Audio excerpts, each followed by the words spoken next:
Pops Fan Marmalade, and you're watching the Comics-Related Madness Network. Uh-huh. So come get some. CromCon.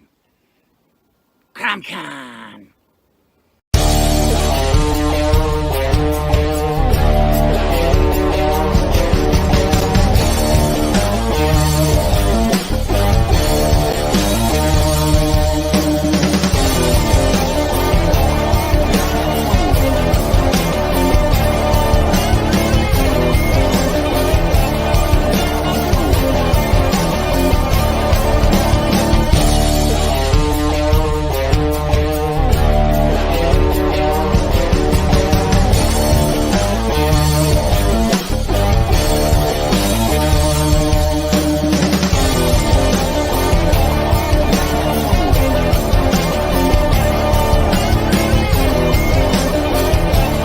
Madness Entertainment Group presents the Madness Comic Network with original programming and additional comic-related content. Hey, we want to shout out to our sponsors, Daytona Beach Comic Con. If you are a fan of comic books, if you're a fan of comic book conventions, and if you like meeting comic book creators and getting comics and comic-related stuff, then you need to make your plans to attend Daytona Beach Comic Con. This year's show is September 9th and 10th. Silverline will be there, so you should make your plans to be there too. We'll see you there. If you like comics and find yourself in the Orlando, Florida area, doesn't everyone come to Orlando at some point in time to see the House of Mouse? But when you're here, you need to make it a point to visit Coliseum of Comics, especially the one on East Colonial Drive. They carry Silverline comics, even a limited edition Coliseum of Comics version of our comics. So, when you go, be sure to ask for Silverline Comics and tell them we sent you. OCD stands for Orlando Collector Deviants. OCD, Steve and Trish, they're a family of geeks who promote geek things, particularly those around the Orlando, Florida area. They're big supporters of Silverline, and we think you should be supporters of theirs too. Go give them some love.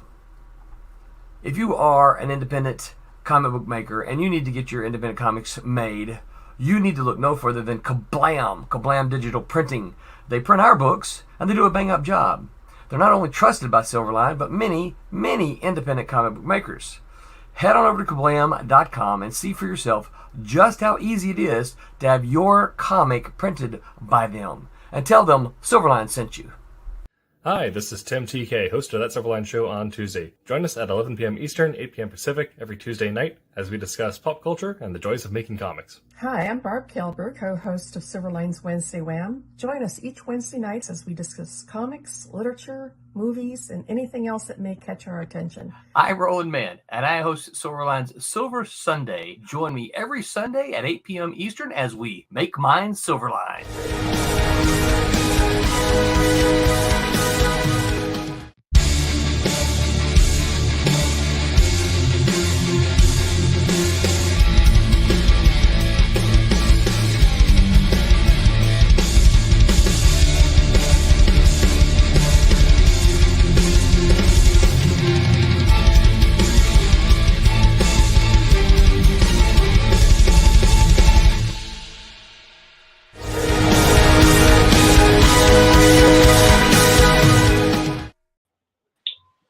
Well, hello and good evening, good day, wherever you may be in the world. Welcome to Wednesday Wham with Silverline Comics. We are here. I am Martin Martonen. I am the colorist on the book called Wolf Hunter, and we are here with the venerable Rob Davis. Hello, everyone. Inestimable, venerable Rob Davis, the illustrator of Twilight Grim and many, many, many books, and we did an overview of him several months ago. Or not several months ago, a few weeks back anyway. Well, yeah, maybe a month or two. Yeah. No, I enjoyed that chat immensely. So if you guys have not checked that out. I have an ego, I enjoyed it too. So you can go see where he came from, and he's working on a marvelous book right now. Yeah. I am. And that's a private publication or a self-published work, I believe. Well, at least so far, yeah. So far, yeah. Yep. So, yeah. And tonight we are going to be talking about Silverline books. So, yeah. Yep. We got books and books and books and more books. Yeah, we got. So Yeah, no. we got all kinds of things here. Yeah. So now. So Yeah. All right. Let's. Well, what do you got there, Rob? I've got the obsoletes. The obsoletes. Yeah, And this, I did a cover. yeah. I did a cover of it, and I have copies here. I got when I was down in Florida for Daytona Comic Con, I had it signed, as you can see. Yeah. So, is that one of those shiny covers? No, these are just No? they're just Okay. plain straight ahead covers. It's just the Magnum boarded. Mine didn't get foiled. Someone else had. Oh, okay. Foiled again, I don't know which cover got foiled. Foiled again, yes. Now, Rob, fill me in because I'm kind of working on the edges of Silverline, like okay. And so, so you might know. I am too, but right. But you might have some more details than I do. Have all the books that Silverline have put out, have they all been Kickstarter projects? Everything, with this version of Silverline, yes. Everything's kickstarted. At least for now. Right. So general audience out there, just so you know, every single book that has been put out by Silverline in the last couple of years has been a Kickstarter project, and each one has been fulfilled, and each one has been a successful Kickstarter project. Yeah, they don't even throw them up on Kickstarter until everything's in. Right. Each issue, it's finished, ready to go when the Kickstarter starts. There might be a few coloring things to do yet on maybe a cover, like a B or a C cover. But for the most part, they're done and ready to go. And it's just a matter of kickstarting them, getting the money in, and then having them printed. And so these are, and they don't print a lot of them. So, collectability depends on scarcity. Folks, these are scarce. So that's right. So, and I believe, and their quality. So. Yeah, and do we have a Kickstarter that's still in progress right now, or no, I don't think did it wrap up? The Kickstarter right now. The last one wrapped up. I think we're off for the holidays for Thanksgiving and Christmas, and then we come back, and I think we're even skipping January, right? Because of something that's happening with distribution of the books. You have visitors back there. Yeah. Sorry. So, yeah. Yes. Yeah. So are we allowed? February is when the Kickstarter is. So are we allowed to talk about that distribution stuff, or I'm not sure. I would think we could, but let's just we'll hint at it and say, well, you know what? Yeah. If you want your books in your comic book shop, ask. Yeah. Starting next month. I believe it is. Yes. All right. Or go and check with your local comic book retailer. Yes. Yeah. All right. So we've got a wide variety of books. We've got hero books. We've got action adventure books. Science fiction. Yeah. Science fiction. We even have a couple of children's books. Yes. I forgot about those, but yes, we have those too. Yeah. And so and then we got some historical based books. We got kind of everything here. So where do you want to start there, Rob? Is there any Where particular do I want to start? You're the host, man. I'm the host. Okay, well, all right. I mean, I can start with mine. Okay, Twilight Grim. There's a wonderful book to start with. Awesome. Okay. I have all four of them here. Where's the other one? There it is. Let me see if I have all four of them here. Yeah. And these are Twilight Grim. These are the A covers from the Kickstarter. So. Oh, sorry. Show those again. I missed that. Sorry.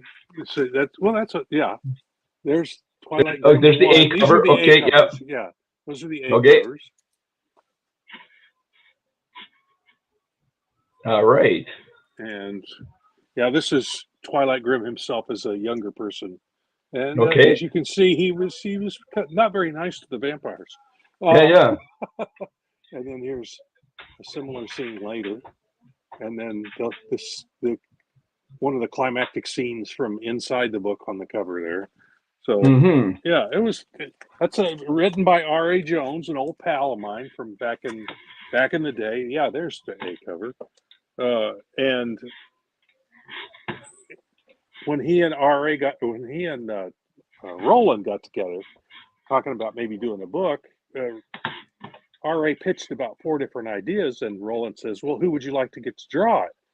Well, we were old pals. We were on a book back in the day, back in the 90s, called Scimitar, and we had a lot of fun on that book. And he says, "Well, I'd kind of like to work with Rob Davis again."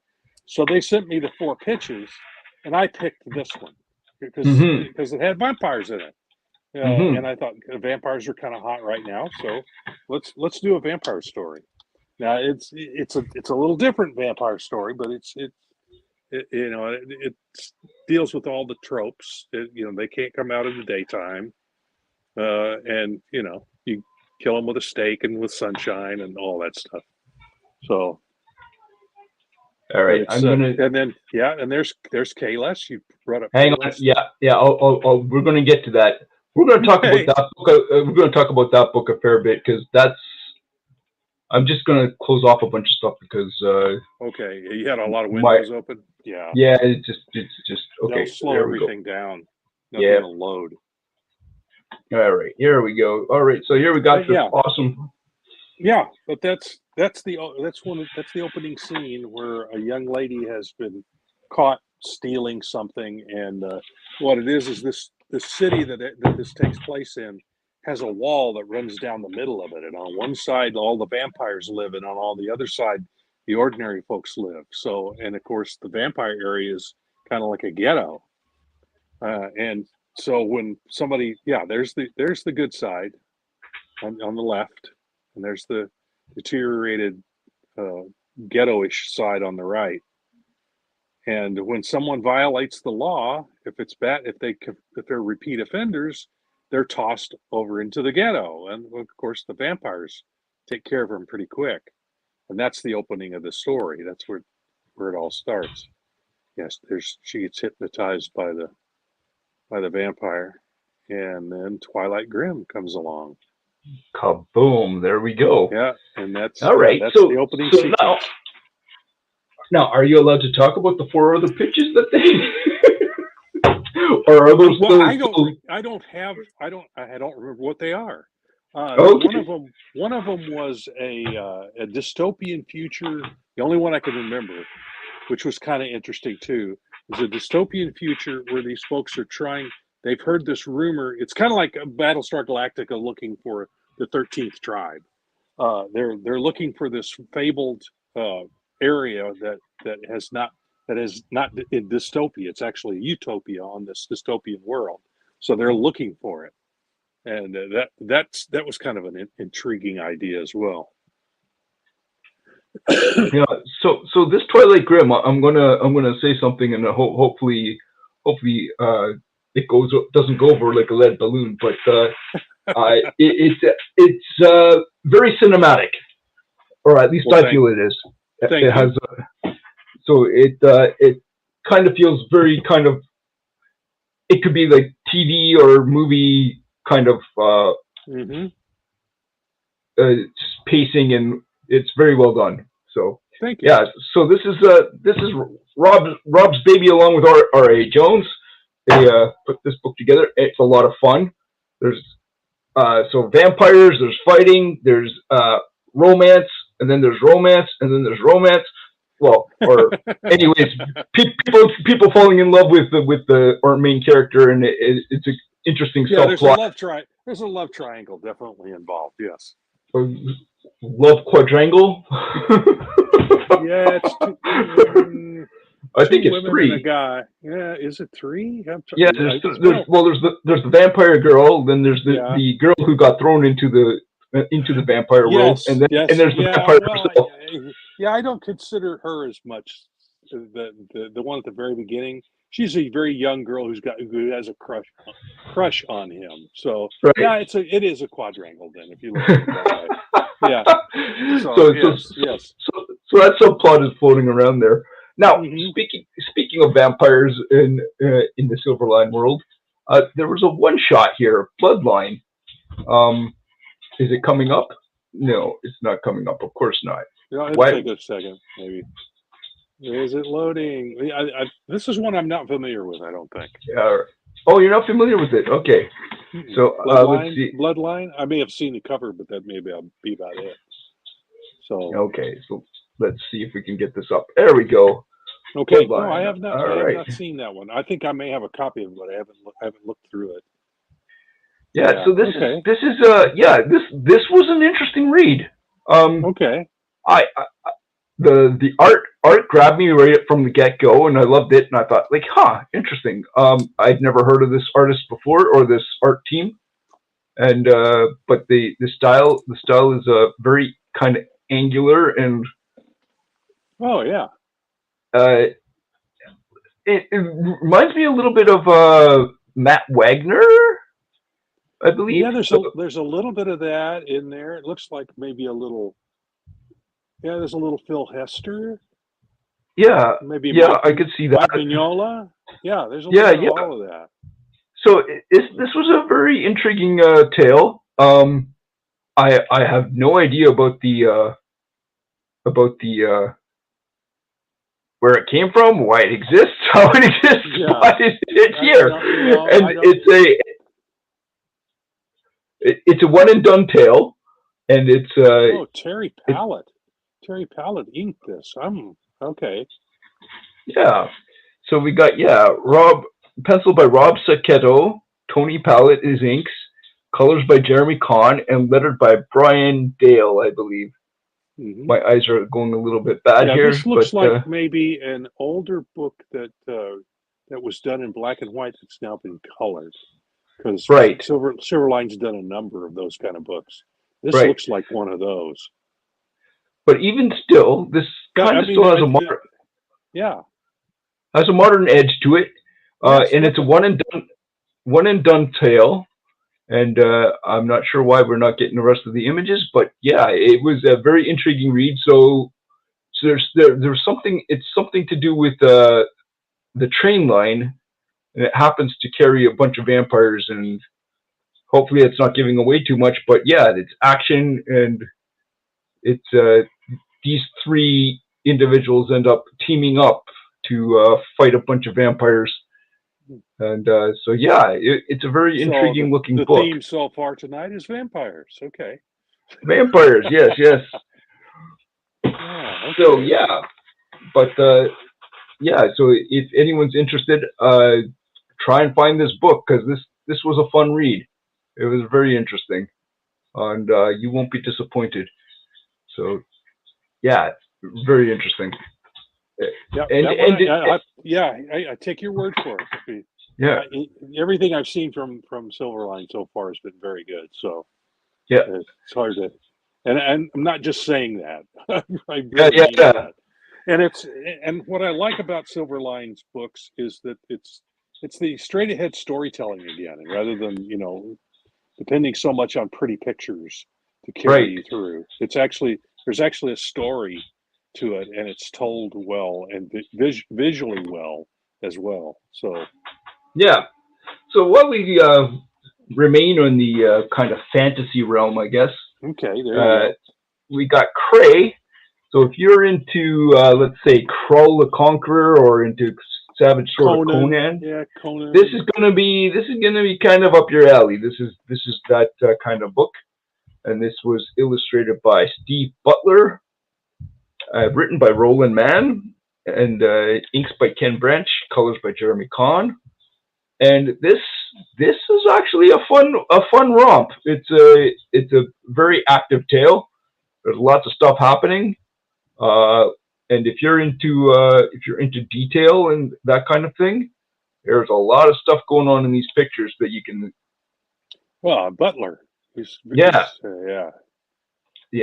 So, again, I think this is another one of those reworked previous stories, but it came back and colored it, relettered in some cases. It kind of touched up, and then colored because it was originally black and white. So Yeah. Okay. So yeah, so Yeah, I this haven't actually looked through the first issue. I kind of paged through the second one because I did a cover for the Kickstarter on it. I did that B or C cover. I forget which one for this. And it was an idea that Roland had for the cover, and I rendered it for him. In fact, yes, right here. Here's the pencils. Oh, sorry. Hang on. Let me just switch up the screen here. We got to switch the screen. I'm going to remove this, and we're going to put you up. Let's see. How do we do that? No, wrong one. How do we get you up? There we go. Look at that. Yeah. That was Roland's idea, and he had pitched it to me in Daytona when I was down there. And I came home and rendered it out, and it's been inked up by. And I'm sorry, I don't remember who inked it, but it's a new young talent just out of the Kubert School, and she added some details that I didn't plan in there, but it looks great. I think she's going to go places. She's a good inker, so I'm hoping she can get some work in the biz. Awesome. All right. So yeah. So look, I finally got some images here. So yeah. Okay. So the story is about a young man who ends up. So there's lots of stuff going on these pages. So it's well worth the read. So there's a young man who ends up being raided by ogres. I guess they're ogres. I'm not sure. Ogres or orc. Some sort of. Yeah. Orcs. That was the word I was looking for. And he happens to be picked up as a child, and then he gets raised by orcs. So it's got a little bit of a twist. So it's a human raised by orcs. And so it's kind of a Tarzan-like. Yeah, it's got a little bit of the Tarzan thing in it. Raised by by another race of creatures. Yes. So yeah. So, and we have that's I believe this is now. That's Roland's thing. Yeah, he wrote this story. Yeah. So now is the I believe this is at issue 2 now, if not issue 3. I'm not 100% sure. We just kickstarted 2. I think that was just in this last Kickstarter. So 2 is out. 2 is out there now. I think 3 is in the works. I have no idea what's on our next Kickstarter. I don't know that Roland knows yet. There's a number of things in the pipeline. So yeah, this book was a lot of fun. So give it a look if you ever have a chance. All right. So what else do we want to look at? What do you got there, man? You got a bunch of stuff. Yeah. I've got all. Okay. All right. Let's talk about this book. This book is knocking it out of the park. And yeah, I suspect I know which one you're talking about. Why? Okay. Yeah. It seems that my computer doesn't want to comply. Yeah, your processor is fighting you. Yes. So let's see. Let's see if I can launch this. There we go. Okay. So all right. And if I can launch the second one.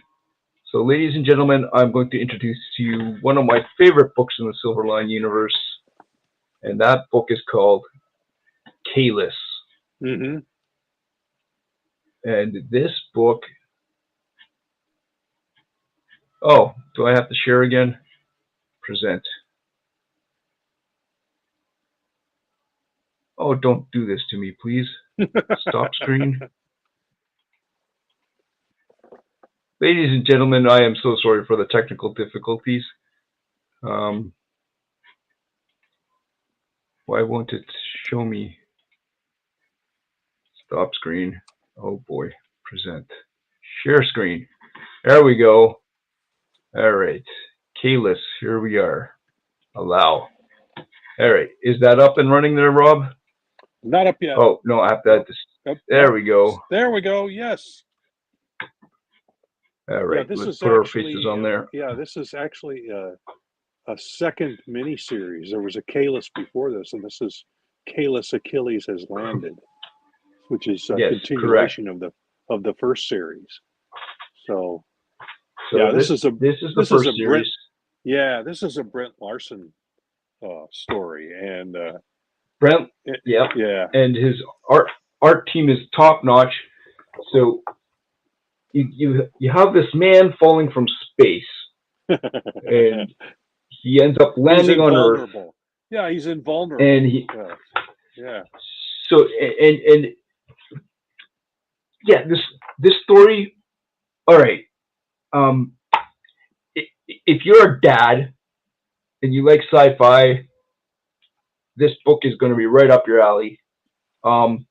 It's got depth.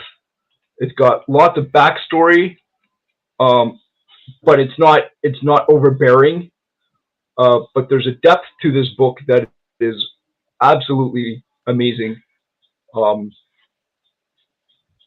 it's got great action sequences, a compelling idea, and Rob, if I was to suggest that this is kind of Silverline's take on Superman, would that be an accurate?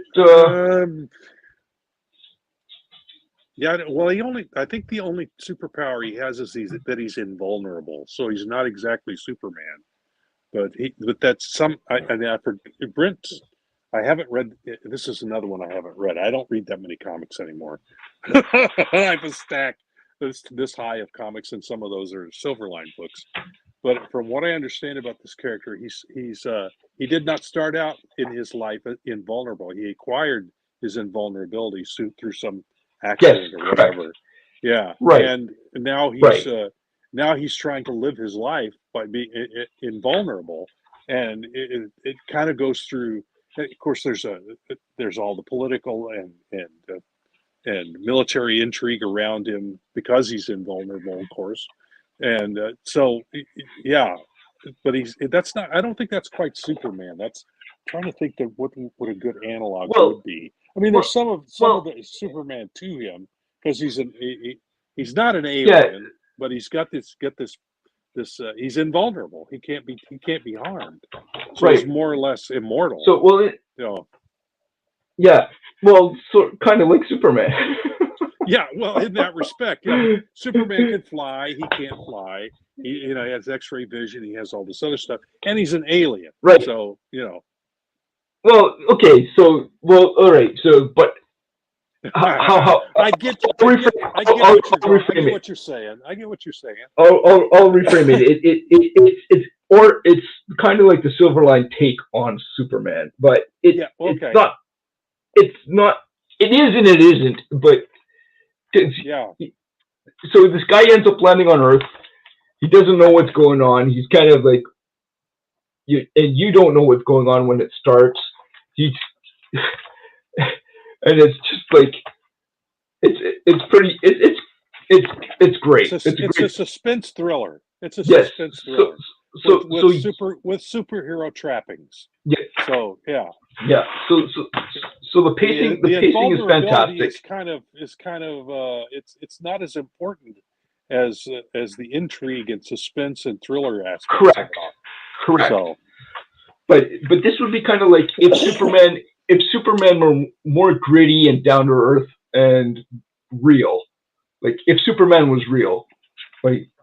Yeah, if a humanoid had invulnerability, he could not be harmed. Yeah, because falling from space, you're gonna heat up, and if you're gonna burn up if you're a regular human being. This guy doesn't burn up. Yeah. He's invulnerable, so he goes through the atmosphere. He gets hot as a fireball and falls to the earth. Gets up and walks away. So that's pretty incredible. Yeah. So in the fourth issue, how do you deal with that mentally? I think that's part of what this story is about. Yeah. Am I allowed to show this? I don't know. Like, so in the fourth issue, he literally gets blown up. Hopefully that doesn't give away anything, but and he survives. But you have to read to find out why that happens. Actually, yeah, this feels more like Captain Atom or Dr. Solar in that respect. Sure. If you know those two characters, they were very similar in some aspects. But yeah, they because of an accident they gained superpowers and became pretty much invulnerable. This guy doesn't have other powers that we know of so far. He's just invulnerable. Oh, look! There's a Rob Davis cover. My goodness, and I did an inked version of that as well, but not this one. This is by Rios, but I inked it for fun. Rob gave it the approval. He said I did okay. Yep. So, very good. Yeah. So this Kalis is fantastic art, fantastic storytelling, excellent pacing. If you want to take it as a, is that Brett? Is that Brett drawn in as the main character? It looks like him, doesn't it? Kind of looks like him, but yeah. So if you want to take it as kind of like a variation on Superman, I think you could justifiably say that that's the case. I could be wrong. But that's how it feels to me. But because of all these trappings around the story, it is much more intriguing and much more real. So I absolutely love this book. This book is great. If you're a dad and you have been missing good comics, this is good comics. It's absolutely stunning. So there's the first 4-issue miniseries, and then there's the follow-up, which is now at issue the second 2. Issue. Yep. Achilles has landed, and yeah, there's nothing but good to say about this book for me. So, and that's me being a Silverline fanboy now. So I do apologize if I'm going off the deep end on it, but yeah, it's a great book. I would tend to agree. I mean, I would see it more. I see it more as a take on something like Dr. Solar or Captain Atom. But yeah, I could see it as an analog for some of the aspects of Superman as well. So yeah, that's a valid interpretation. All right. So now if this is our Silverline Superman, then we have a follow-up book here called Cape Town. Yeah, another Brent Larson. Yeah. And where are we going here? Where is it? Please be here. There it is. And are we seeing that? Is that on the screen? Yep, it's up. It's up. There we go. Cape Town, and this would be Silverline's Batman? Yeah, I would. Yeah. Again, I haven't read much of it, but it certainly has a lot of the same feel as Batman. It's a little grittier. Now, I did not realize that Brett wrote this book as well. So that I will have to go back and read it again because I love his writing. Yeah.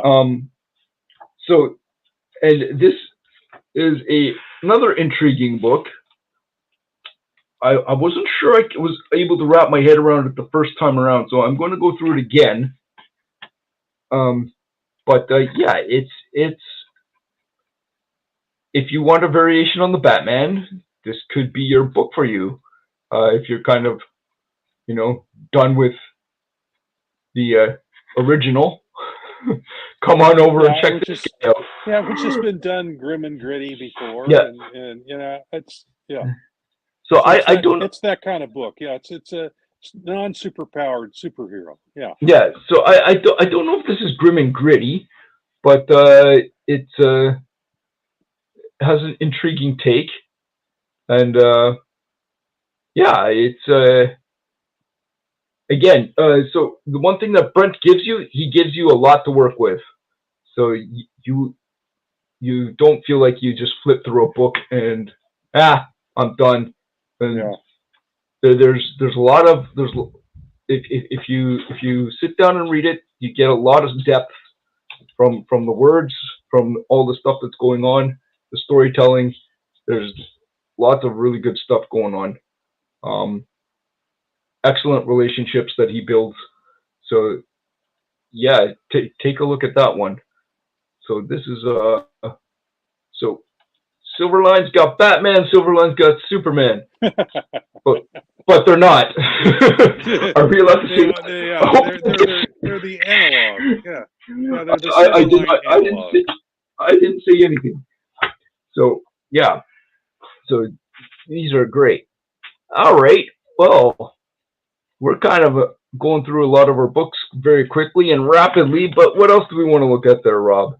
Do you have any suggestions? Have we talked about Divinity at all yet? It's actually won some awards. Our co-host's book, Divinity, about a young lady who has a superpower.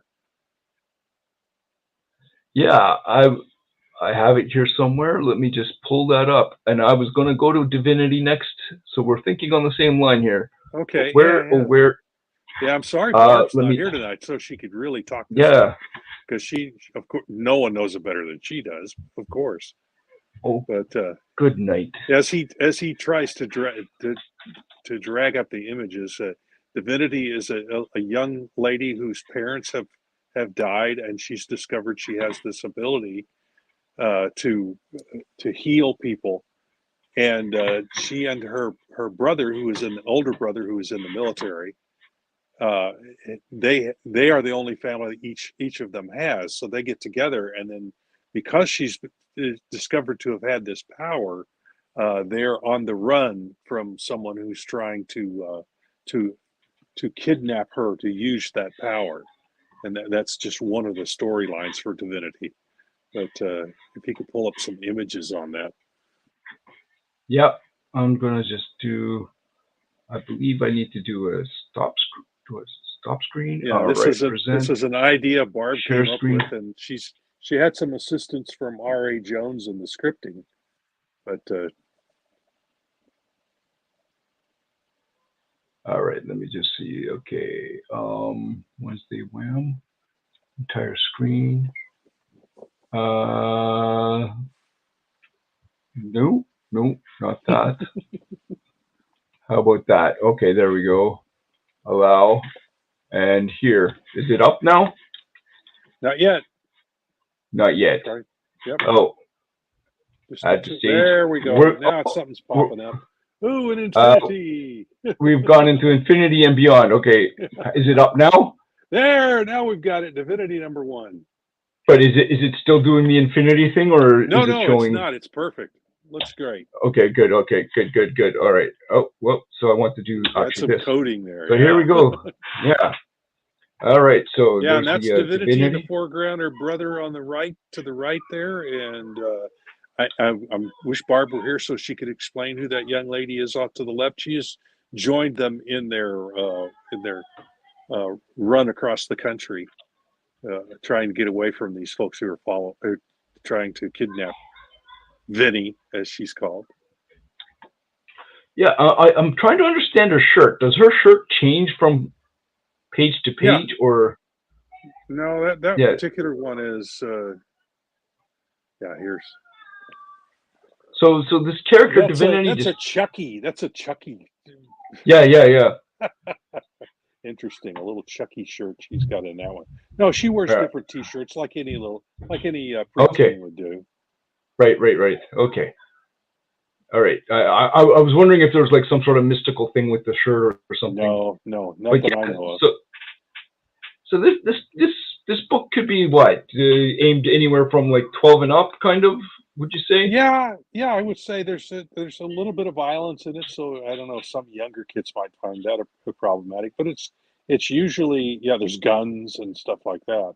But it's not over the top. No, it isn't. I mean, right there's a punch, so there's a little bit of violence in it. No. So it's not necessarily a little kid's book, but it's definitely, junior high, high school, and up. So yeah. So even if you're an adult, you're going to enjoy the book. Yeah, It's exactly. And I think good. some preteens would probably enjoy it too, although there's some intense stuff to it. I'm not sure Yeah. what exact audience Barb is aiming for, but it's in all ages, I think. I don't think there's Yeah, yeah. anything in there that would overly scare young kids, but it does have some violence in it that can bother some kids.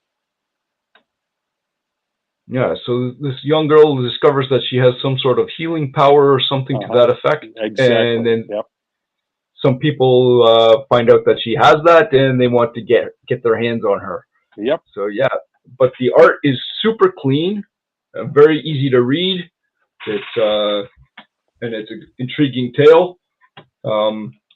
Yeah, it's got action. It's got brother and sister tensions. Yeah, there's tensions. Yeah, because they aren't very close until this story, and then of course they're kind of thrown together into this, and then they're on the run. Yep. It's kind of the aspects of The Fugitive, and I don't know if anybody remembers the old television show back in the '60s called the Immortal. That it's got some of that to it. I don't know that show, but yeah, it was about it. That's an old show about a guy who discovers that he's immortal, and he's being chased by a guy who wants to use the immortal's blood to make himself immortal. Mm-hmm. And so, and the immortal is looking for his brother, who is probably also an immortal. So it was a fugitive-like show where he's on the run from this guy who's trying to get him and take his blood from him, and but he's also looking for his brother. Mm-hmm. So it's got some of those aspects to it as well. Now Barb did the colors. She wrote the story with help with R.A. Jones, and then correct. She did the inks and colors. No, colors were done by Steve Madison, but I think she did the colors on the follow-up book. Yeah, she's done some color on the book. Yeah, I think the first issue she didn't, and then I think they needed a colorist for the second one, and she thought, well, I'm going to give it a try, and she's done very well with it. So yeah, and this has a different type of coloring feel to it. I'm not sure what to make of it. This is a flashback sequence right here, so I don't know if that's got anything to do with the coloring or not. No, I think the coloring in general is a little bit different than it's marker, maybe. No, maybe I don't know. It's a very different. But I think it's a actual natural medium, or at least it feels like it. I'm seeing almost a watercolor look to it. Yeah. So this is a great book. I mean, you can get brushes in Photoshop that do that sort of thing, but that looks like I think you may be right. It could be it's either watercolor or markers. Nice. Yeah. So that gives it a very nice different touch. Yeah. So that's awesome book. So check that out if you ever get the chance. All right. Let's see. I'm going to do this, and let's jump out of here. All right. Back to the infinity and beyond. All right. So where do we want to go next? So that was Divinity. All kinds of different directions to go. There's Trumps. We have so many books. Okay, so Beyond the Stars. I'm looking at the background down there. Down below. Obsolete. I'd say we might talk about Cat and Mouse, since it is pretty much the right. Okay, let's do Cat and Mouse then. All right. Cat and Mouse, which is It's been around a long time. That's a book Roland was doing back in the 80s or 90s, and it's more or less our flagship book for Silverline, I would think. Yes. I mean, I see it that way. I don't know if anybody else does. Yes. No, 100%. This is the flagship book, Cat and Mouse. So we've got the story of is his name Brett, the main character? I can't remember. And we got Mouse.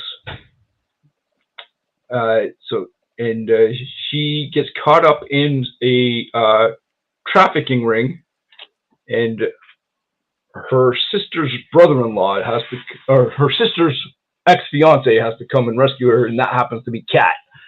So he has to come down, and this is the is this the fourth issue of, or the first issue of the next series? I don't know. You don't have anything up yet. No, this is issue 4. Oh, I don't have anything up, and I'm talking about the book. Oh boy, there we go. All right, I hope I'm not giving anything away, but yeah, this is a fun romp. I want to get to here because this is where here. I know I'm way, because here we got some fantastic action stuff going on here.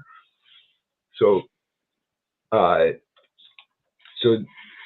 you've got this harkens back to the 80s and 90s independent comic books done in black and white that had they dealt with superhero ideas, but they were a little bit different viewpoint of that. It was a great time to be doing independent comics, especially this type of book where it was. I mean, there was Grimjack, there was Nexus, Badger, those kind of books that had a different take on the whole superhero genre. And these are costumed heroes. They're not necessarily superpowered. But we've got this one character, the Demon, who is kind of a mutant of sorts. He looks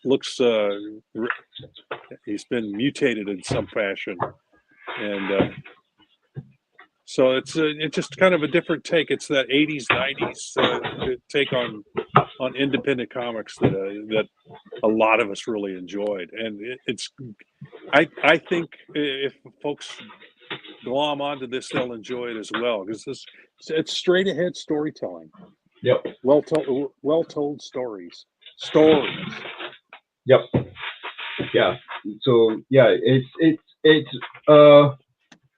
on the ground, real time of just kind of straightforward storytelling, and it all makes sense. So it's yes. In as much as you can in a comic book, but well, there's always with anything that's where you're doing something with a fantasy in it, you have this willing suspension of disbelief. There's a certain point at which you can't pile too many wild things on top of it, or it'll fall apart. It'll fall apart like a big Jenga. But but if you take a couple of wild ideas about some fantasy element and put that into the real world and see what happens, I think is what's happening here. Yeah. So this all takes place in Louisiana, in New Orleans. Yeah. Yep. So it's and so everything is plausible. So and it's a very fun romp. And this is the issue 4 of the first series, and I think they've started a second series. They have, yes, yep. So it's in the works. Keep your eye out for that. So, and if anyone wants to try and get the books now, many of these books are available on indieplanet.com. You can go and look up the Silverline books there. So this is Cat and Mouse. I know I'm giving away a lot. I'm sorry, Roland. I know you like hiding the stuff, but I'm just showing off the good. Well, awesome you're scrolling through awfully quick, so yeah, you get some of the idea what's going on. But yep, we're showing it off because this is awesome work, and people need to see what can you get from Silverline. This is the kind of stuff you get. Yep. So yeah.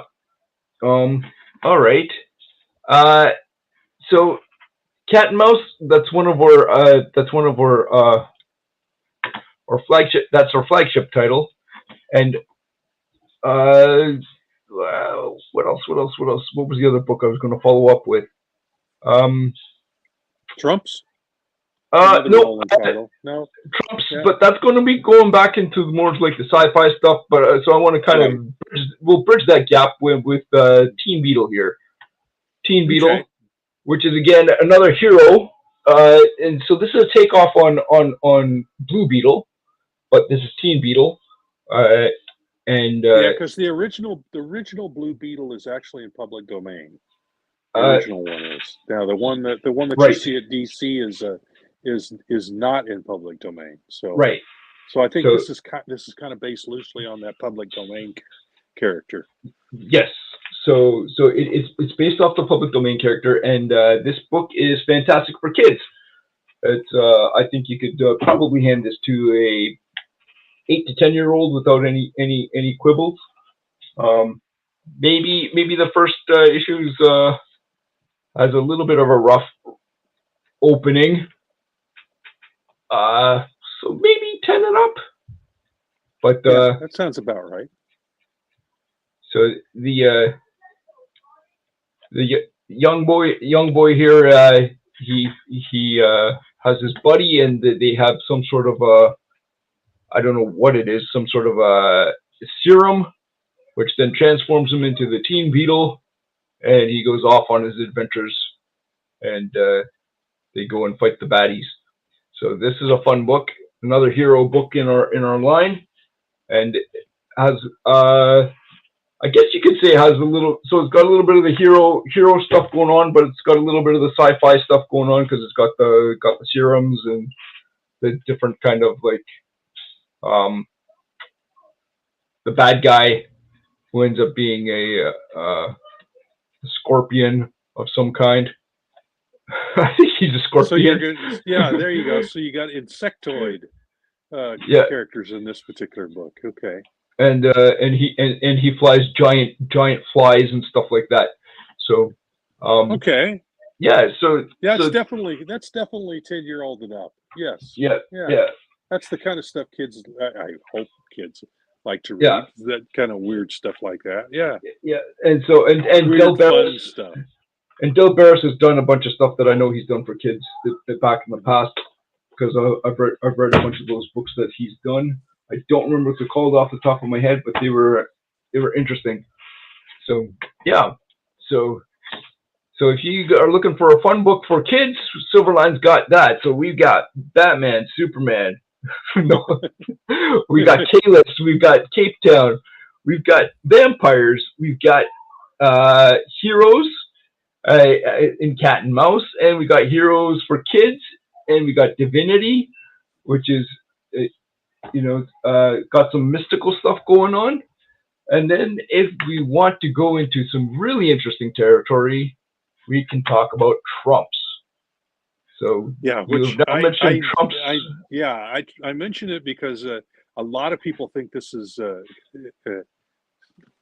it's a Roland Mann book, and it's one of his better ideas. It's about it's kind of a take on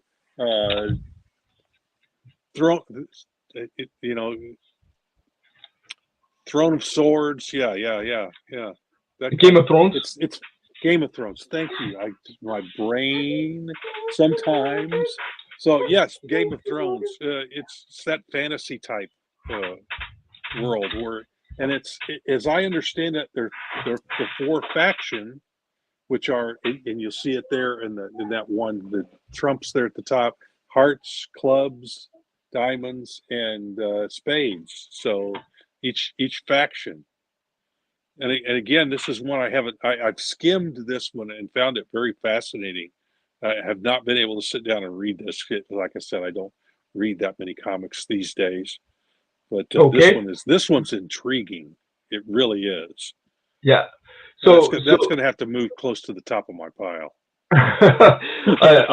I will recommend it. I have read the series, and it is a interesting read. Now, it is not about Donald Trump. It is not political. No. It is not about American politics, but it does have politics in it, in the sense that the different.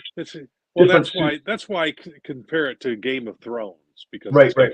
Got some of those aspects to it. Yes. So now, are you aware this is actually based off of a card game? No, I did not know that. Aha! There you go. So it's a. All right. Trumps is actually a card game, and so what what Roland did is he took the card game and the rules of the card game and made it into the book. And so if you read the story and you understand how the game works, and you read the story, you'll understand what's going on. So you'll understand how the different characters why the different characters are interacting the way they are with each other, because you understand how the game works. So if you're a fan of the game of Trumps, this is a fantastic book for you. And if you don't know the game of Trumps, then you can. Well, I play Hearts and Spades, which is right. Which is like that. Yeah. So I imagine this is a little different. Yeah. So apparently you have the deck, and it apparently gets cleared off every so often. I can't remember if it's called the shuffle or whatever it is. It gets shuffled, and when it gets shuffled, everything gets rearranged. And so what's happening is these guys are trying to hold on to their power so they don't get shuffled. And then you got all these different pieces of the pie. I like that concept. That's great. Yeah. So it was starting with the idea of the card game. He launches into this, and it's a lot of fun. So you got dalliances, you've got intrigue, you got guys fighting with each other, and so you've got a king that doesn't work. You got and everyone's relying on the aces, and and the jokers are nuts. It's pretty crazy. It's pretty good. So it's got everything in it.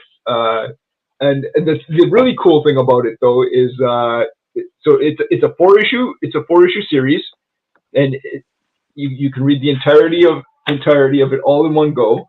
So you get a great story, and the art is fantastic and consistent throughout. What's really interesting is he had different artists on the books, but he managed to find guys who were close enough to each other that you're not. It's not jarring.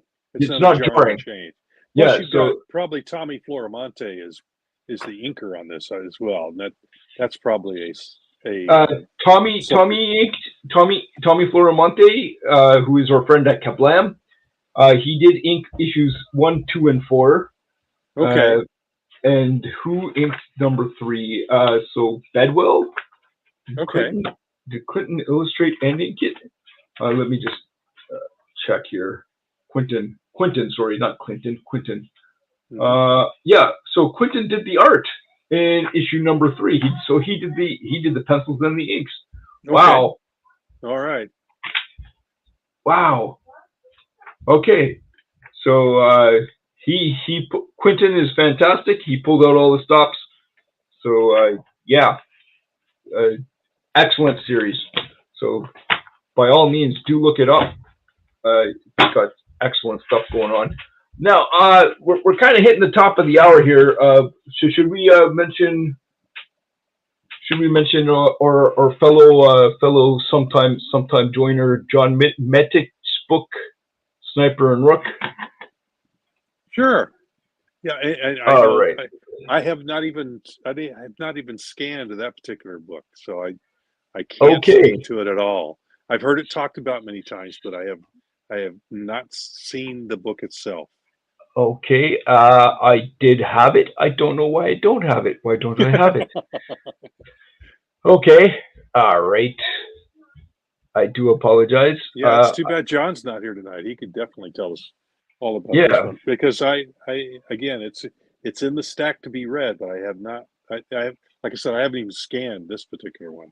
Mm-hmm. So now, interestingly enough, I'm as intrigued as everyone else. I got a Sniper and Rook 1, but the PDF doesn't match the books, the printed book. So I don't know what the deal with that is. So don't ask me. Yeah. So let's see here. Hang on. I'm just going to remove that for a second. I'm going to see if I can find. Let's see if I can find the link. Cape Town Bloodline Bear. Okay, Bear. We're going to give an honorable mention to. Yes, absolutely. Hang on, Sniper and Rook. There we go. Sniper and Rook number 1. All right. Okay. So let's add that to stage. And oh no, it's going to stop screen. Share screen.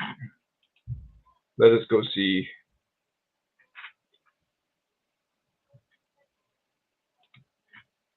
No, again, I keep going. Okay.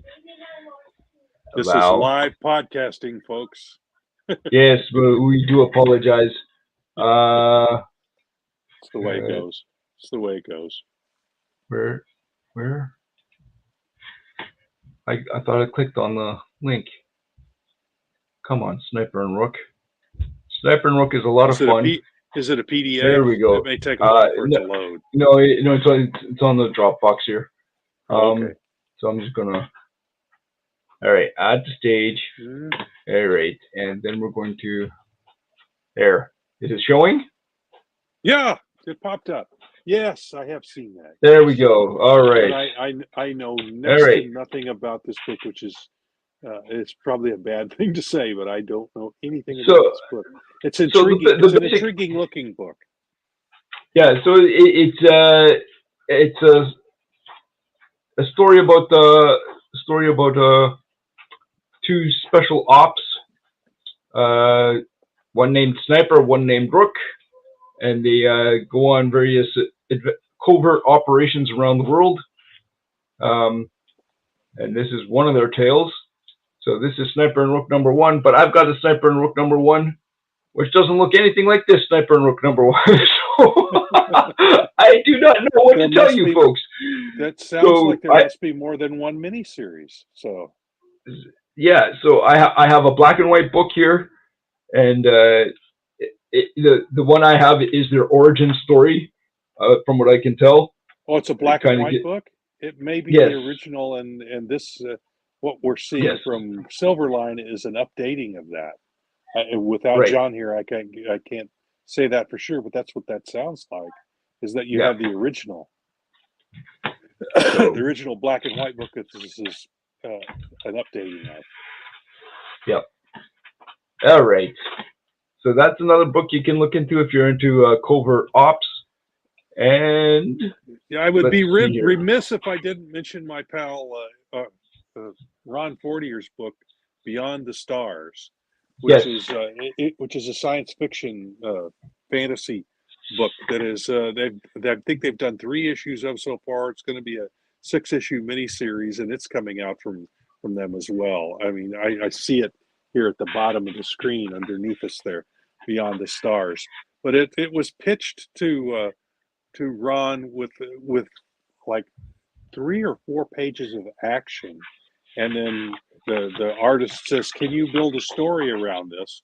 So Ron sat down and built this story, and that they've been doing that story based essentially on those 3 or 4 pages of action, and as Ron will do, he's built this depth in the world that it is beyond the stars. Science fiction fantasy. Yeah. Another one worth picking up. Absolutely. And I would show it to you, but I do not have the PDF for some reason. Again, I do apologize. Well, that's fine. It's out there. Take a look at it. It's got gorgeous artwork. This is, I believe he's Argentinian, and he's. I think he does everything. He does it. He does it all digitally. Pencils, inks, and colors it himself. I'm thinking Belcher is doing the lettering, if I remember right. That's the only aspect that the artist isn't doing. All right, awesome. And now I get to mention myself. I colored this one. That's Wolf Hunter. And if you're into World War II, this is a World War II series. And these are the colors that I gladly provided. And I'm in the middle of working on issue 2, which is coming out soon, or as soon as I can get some pages done. Oh, hello, Roland. Roland, you're joining us. Are you driving? In his car. No. Yeah, Brent and I tried to join you about 20 minutes ago, but couldn't get your attention. Oh, I'm so sorry. Yeah, I heard some beeps and stuff here. Yeah, okay. I'm so sorry. We're so caught up in ourselves. I thought I would try one more time before getting on the road. So I am in my car, but I'm not driving. Well, we wish you'd been early. We could talk a little more about. We talked about cat and mouse, and we talked about Trumps a little. Sweet. So we're talking about Silverline books. Nice. And, well, Brent and I had a signing at Coliseum of Comics today. So So when that was over, we came over here and grabbed a bite to eat, and then we looked at our phones at about 8:45 and said, "Hey, let's crash the Wednesday Wham!" And then we couldn't get your attention. So I'm so sorry. In usual Brent fashion, he said, "Well, I'm out of here." We could have had Brent. What you should have done messaged me, and then I because it pops up on my iPad. Hey, I will remember that next time. Yeah, if I'm here, sorry, I heard the beeps. I heard the, but I was just so trying to get to the next thing. So I am so sorry. He's trying to do everything. But we did talk up Kalis and we talked up Cape Town. Nice. Now, I theorized about Kalis. Is that potentially our version of Superman? He has Superman-like powers, doesn't he? Yeah. Brent, I likened him more to Captain Atom or Dr. Solar in the fact that he gets his power from an accident, and then but I mean, Dr. Solar and Captain Atom have more than just invulnerability, and Kalis has more or less just invulnerability, as far as we know.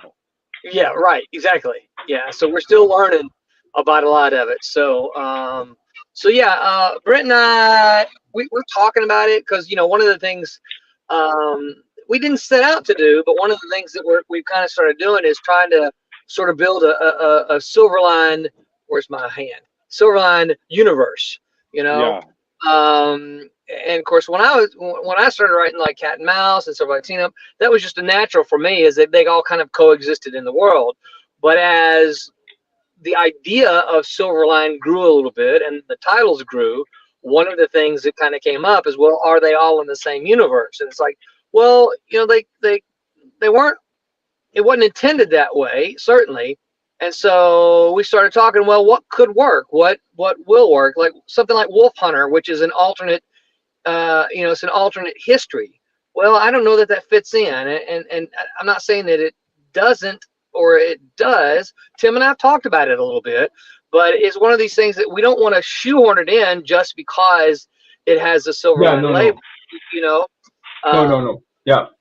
But Kalis could work.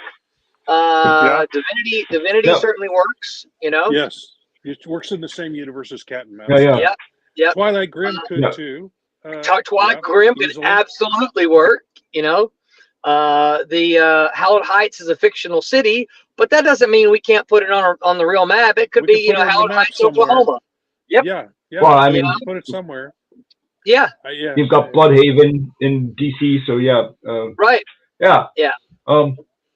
Yeah, but as long as it's done organically and not forced, I think it'll work just great. Right. So, yeah. Now, unfortunately, the cover has been ripped off because my boys have read the book to death. But this one is definitely probably close to your heart, there, Roland. Yeah. Actually, I sold a copy of Bear today. So, at the signing. So, ladies and gentlemen, if you do not know about this book, this is a fantastic book. All right, and I'm going to give some insight to people here because I think Roland might be a bit timid about, maybe, I don't know, maybe not, but a bit timid about his intent with that book. His book, if you his book for you parents out there who might be in the know, is an allegory, and it's a very, very, very profound one. And if you read it and understand it, it will penetrate you to your heart. And it is a exceptionally well done allegory, and very, very well done. I've only read the first issue, but I picked up on it right away, and it was like, okay.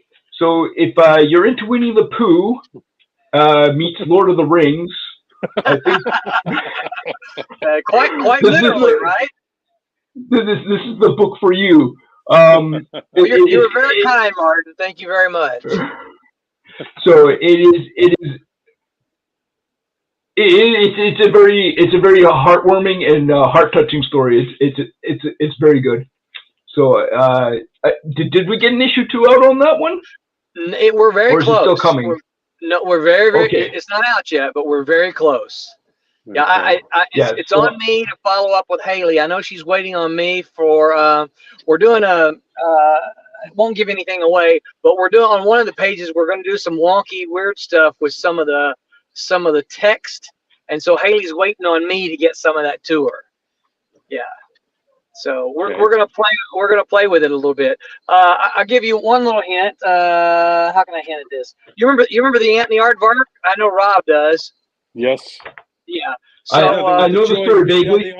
The aardvark has kind of a Joey Bishop type voice. Yeah. Yes. Yeah. I'm gonna get that pesky little ant. Yeah. I can't. You know what? I can't remember if it's in issue 2 or 3. We're gonna get a glimpse of the 2 of them. So that is that. Yep. That is. Yeah, that's fun. That's the kind of stuff you do. You throw stuff in the background. Yes. For fun. Yeah. And if you guys want some more hero stuff, we got Miss Fury and Champion. So this is some action-oriented stuff. Yeah. That's actually part of the double book. That's on one Peter side. Clinton's work, right? Yeah, Peter Clinton. Yes. Yeah. And Pete has finished. He's finished issue 2. Tommy has finished inking issue 2. No, Tommy has not finished inking issue 2. Tommy is about 60% done inking, I think. He's done a little more than half. So, or did he finish it? Maybe he did finish it. I can't remember. I'd have to go back. I'm not at my computer, so I can't check. But I know Pete finished his part of it, and I can't remember whether Tommy did or not. But so it's in Tommy and Roberta's hands. There you go. Roberta's all right. Coloring. Yes, Roberta's doing the coloring. Yeah. Okay, so I think we're about to wrap up, but I'm going to throw in 2 more books before we close up shop. Well, I was just crashing the party. Yeah, no, absolutely, and this is great though because we can actually pick your brain about these 2 books because I know nothing about them. Well, have you got time, Roland? Yeah, go ahead. I was gonna say I've got an hour and a half drive ahead of me, so. We'll wrap up. We've gone over time, so we'll wrap up in about 5 minutes here. So I just want to look up. Okay, so obsoletes, and rejects. Those are the 2 books we want to just pull up here. Okay, there. I love that cover. Yeah. All right. Present. Share screen. All right. Let's talk about obsoletes for a second here. I'm pulling up rejects first, but we'll switch right here. So obsoletes, what can you tell us about this? I'm assuming it's some sort of sci-fi tale. It is. It's about obsoletes is about a bunch of space miners that got caught in some kind of Rumpelstiltskin thing. So they wake up like 20 years later, and technology has changed, and a whole bunch of new miners have popped in to take their places. And so they've got to prove that even though they're the old guys now, they're no longer, or they are not obsolete. So they are called the Obsoletes. Yeah, and it is science fiction written by Wes Loker. Yeah, it's a fun story. Yeah, and it's a very different illustration style by Aaron Humphries, I believe. Is that correct? Yep. Aaron Humphries penciled the first 2 issues, inked by Jose Fuentes, and Jose will be finishing up the art for the last 2 issues. So. Okay. So yeah, so this is if you like monsters and guns and space travel and pithy commentary, this is the book for you. All right, and then Rejects.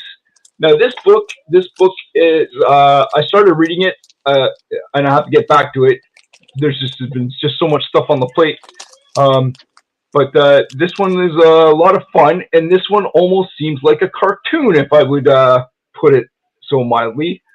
And who's the target for this book, Roland? Would it be a younger audience, or is it? Yeah. Well, so listen. My philosophy in writing stories has always been, I'm a huge Bugs Bunny fan. All right, Bugs Bunny. You and I, unless you're just not cool, you and I can sit down and watch Bugs Bunny, and we can get an incredible joy out of watching Bugs Bunny. But so can my 12-year-old nephew or niece, right? And they're going to see, they're going to get a little bit of different thing out of it, right? Yep. This is a way that in my mind, I want to try to, I think this is the way Marvel and DC was in the 1970s. I think that you could, adults could read it and see something a little bit different. And you could still have the 8, 9, 10, 11, 12-year-old reading these comics, and they would get something different out of it, right? It was quote unquote safe for them to read, and yet ages books. Ages books. Yeah. I don't like using that, because whenever you say and it is, but whenever you say all ages, people immediately go, oh well, it's a kid's book. Well, no. Which is not what I mean by that at all. Yeah. No. By all ages, I mean that a young person will get. You're talking about the Bugs Bunny cartoons. You'll get that thing out of it, but there's also a depth to it that only adults will get. And the kids will read this book when they're young, and they'll go, "Oh, that's what this book was." And then they'll go older. 20 years later, they'll pick the book up, and go, "Oh, I never got that." Too. Yeah, I didn't get that. So that's what I mean. That's what I mean by all ages books, and that's the way it should be. But I agree. Not everybody thinks about it that way. So many people think of it differently. So, and so that's the only reason I don't use it, is just because I think so many think of that. But but yeah, it is absolutely all ages. I think I think you could hand this to your 8-year-old niece or nephew, and they can read it and go, "Oh, cool! Look, these guys got really long sideburns that go out like Dr. Octopus," and and then you could look at the one round kid and go, "That's Barney Fife." Yeah, it's exactly. Like I get that, right? Yep. But a 10-year-old's not going to have any idea who that is, Yep. So it's a fun book. All the characters have a distinct look. They all have a very instant understanding of who the character is from their look, and they look a lot of fun. So this looks like a absolutely fun read. And they each have a unique power too. So one of the things I wanted to do with the Rejects is take the idea that there are people who there are heroes who don't get the Superman power, who don't get the cool Spider-Man power, right? The guy's got his sideburns grow long, right? And he can use them as appendages. Well, that's not really cool, is it? But how do you get rejected? The Fantastic Four is like, yeah, we don't want you. Your sideburns grow, right? The Avengers are like, yeah, that's not cool. What are you, Captain Sideburns? So what do they do? These are people that still want to contribute. They still want to be something, right? They still want to help. They still have good intentions, and but they're not quote unquote cool enough to be with the Avengers or the Justice League or something like that. Yeah, So that's an early Silver Age type concept. Yeah. Yeah. Like one of the ongoing Legion, jokes. Yeah, Legion of Misfit, Legion of Legion of Heroes had one like that too. I can't remember. Yep. Can't think of the name of it right off the top of my head, but yeah. Yeah, and one of the concepts is that they don't have a superhero team name yet because all the good ones are taken, and the people keep calling them the rejects, but they're like, that's not who we are. That's not our name, right? But yeah. And the other thing, the other part is, it kind of becomes their name. You'll notice in the first scene of the first issue, they defeat a villain, but the superhero Majestic shows up and takes the credit for it. But he doesn't even throw a punch, right? So yeah, see there, they're fighting the bad guy, and then there's Majestic. Majestic shows up, and then he and you see the cameras show up, and then, oh look, Majestic just beat this big bad villain. And so the rejects are like, yeah, here we go again, right? So Majestic gets all the credit for defeating the villain, and he didn't even throw a punch. So yeah, that's an interesting take on the superhero tropes. Yes, excellent. Sounds like fun. All right. One other thing, right? And it's the kind of thing that I like to do. So there's one of the characters in there is called See-Through Man. Okay. Because Invisible Man was copyright and trademark, and he couldn't take that, right? But his name is See-Through Man, so because he's an invisible guy, that's him right there. But he's a black guy, right? And so one of the things that you're going to see in the story is he is continually unseen, right? He's not just see-through. He's unseen, except for his buddy there, who is Snap-on Man, right? But you'll see, right? If you watch it, he is just unseen, right? Okay. And I hope my hope is that, and I'm not trying to cause controversy or anything like that, but my hope is just that it communicates something just a little bit deeper to a reader who's watching. Yeah. Anyway, I'm sorry, I got deep, didn't I? Yeah. No. That's awesome. That's really cool. But these characters have so much. Age book. Is that it works on a certain level for the kids and works on another level for the adults, right? That are paying attention. Yeah. This page you're looking at right there. So I went round and round with my wife a little bit on this one, but I said you got to understand, you can't just take it on the name alone, right? So you'll see the guy playing the violin there, right? Yeah. His name is G String. Mm-hmm. Because he plays the fiddle, right? He plays the violin. And my wife heard the name and she goes, "You can't do that." I said, "Well, yes, I can, because you got to see him to understand what he is, right? That's G String." She's like, "I don't know about that." That's hilarious. Thank you. Well, as long as you don't think he's a thong, you're okay.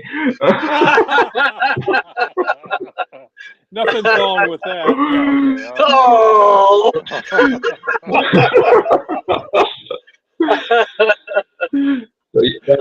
This book has fantastic characters. It's so cool.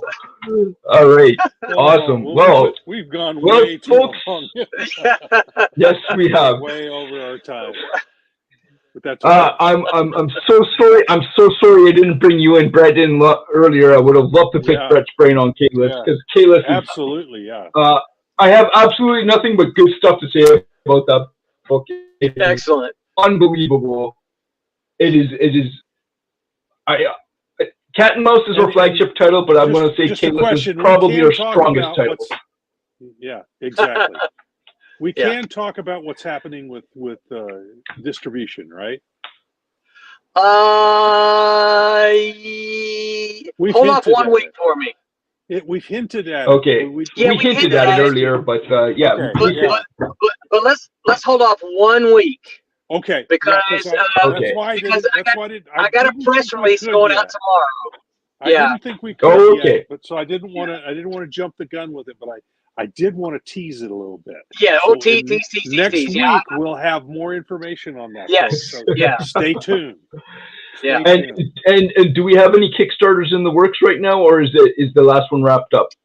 Well, last one for 23 is wrapped up, so we're I said that early on the show. Yeah. Can people still get in on that, or is it closed? Oh no, it's closed. In fact, okay. I placed the printing order for it 2 days ago. So okay. Yeah. All right. So now if people do want to get their books, go to indieplanet.com. Yeah. Well, so what I always encourage that's possible for a very, very, very limited window, because of the news. That you can't talk about just yet. I hinted at that as well. Yes. Yeah. So what I always encourage folks to do is if you missed an issue and you really want it, there's a couple of ways you can get it. You can get it from the creator at a show, right? We're working on our website so that you'll be able to order it directly from us. Or the way that I actually prefer you do it is just support the next Kickstarter and order it as a back issue. Yep. That is absolutely the very best way to get back issues, is support that Kickstarter and then just say, hey, look, I missed this. It'd be cheaper on shipping too if I remember absolutely correctly. Yes, much absolutely cheaper on shipping. Much if cheaper. You do it that way. Yeah, and in fact, if you order 5 back issues, right? If you're like, oh man, I missed so many issues. If you order 5 back issues, you get a deal on them. We cut you a discount on them. So there you go. Absolutely. So. Okay.